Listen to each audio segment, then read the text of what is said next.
Welcome to Veterans Voices UK, the podcast where we bring you the remarkable accounts of British military veterans from across the generations. In each episode you'll hear the voices of those who've served our country, from the heroes of the Second World War to those who fought in more recent conflicts. But these aren't just war stories, they're stories of life, of service and the lasting impact that military service leaves behind. Hello, I'm Matt Lim, and today I want to share something just a little different. Not a single veteran stories, but my journey behind one of the projects that grew out of this podcast, the creation of my book, Valour, the Victoria Cross and the Lincolnshire Regiment. It's a flagship book that brings together for the first time the stories of all 10 men of the Lincolnshire Regiment who were awarded the Victoria Cross.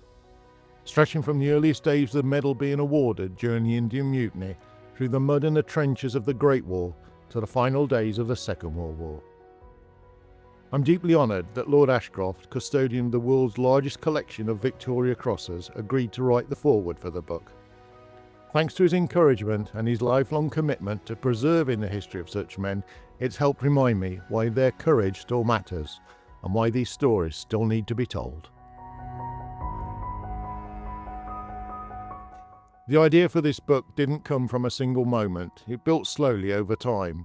It began when I was researching a story at Polygon Wood near Ypres in Belgium, a Victoria Cross recipient who, when I looked closer, was commanding a Lincolnshire battalion.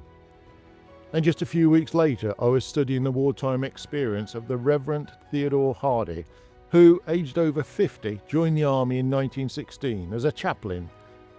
Again, when I checked, Hardy was also serving with the Lincolnshire Regiment. Looking over my notes while writing the book, I wrote the following about Hardy.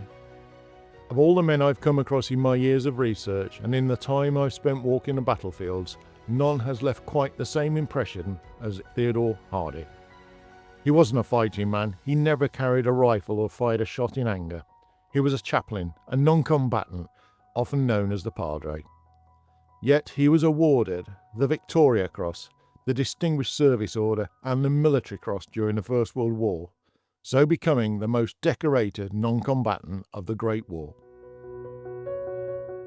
That note still reminds me that courage doesn't always carry a rifle. Sometimes it walks quietly amongst the wounded, doing what must be done.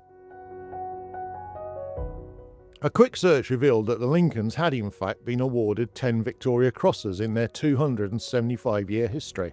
That's alongside 131 battle honours, an outstanding record for a small traditional county regiment.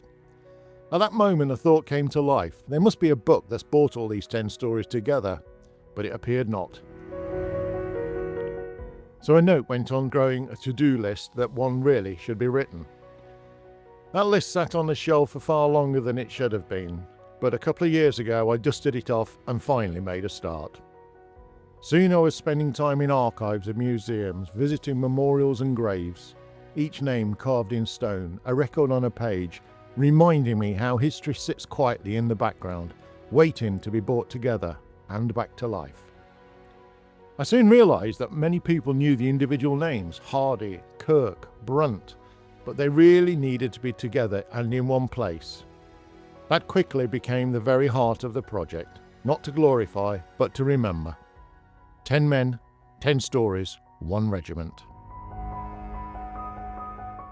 Digging into these men's lives took me from regimental archives to churchyards and from army records to the battlefields.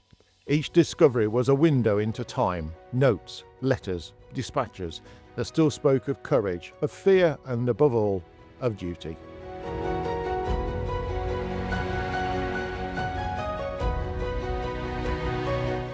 But even the research itself had its own moments. One of the most moving came during a visit to the grave of Captain John Brunt, who was awarded both the Victoria Cross and the Military Cross in 1944 during the Italian campaign.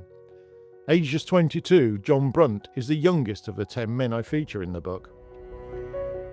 After a train journey to Faenza on a warm spring morning, I took a short taxi ride to the war cemetery.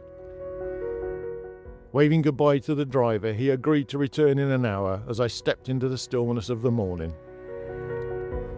Beneath the trees and the birdsong, I walked amongst the headstones, admiring the pristine gardens, a fitting tribute to more than 1,000 men who rested there. all having paid the ultimate sacrifice. Soon I stood before Captain John Brunt's headstone, thinking of his final battle in a nearby town that cost him his life. As I did with every grave I visited during writing this book, I knelt, I placed a poppy cross of remembrance, and I paused a moment. As I stood up, I noticed an elderly gentleman approaching me. He walked slowly, he was stooped on a stick. He waved, he beckoned me a good morning, and though he spoke little English, and I spoke little Italian, we somehow managed to chat together. He told me how his father had spoken of the war and the battles around Faenza, that very same fighting that John Brunt had endured. He spoke too of the cemetery being built, and said how often he visited, just as his father had done before him. I soon noticed my taxi had returned, and I bid him a farewell. As I walked away, I turned one last time and saw him moving slowly between the headstones. It was the last I saw of him. As the taxi pulled away, my parting thought was it's likely he'd been coming here for many years, always paying his respect. Our meeting was brief, but it stayed with me, a quiet reminder, when remembrance matters, the words don't. I then realised what troubled me the most. In our time together, I hadn't asked his name.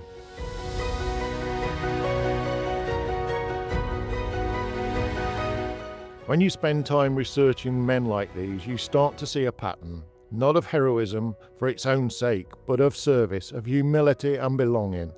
And that's what connects Valour, the Victoria Cross and the Lincolnshire Regiment to everything we do here on Veterans Voices UK.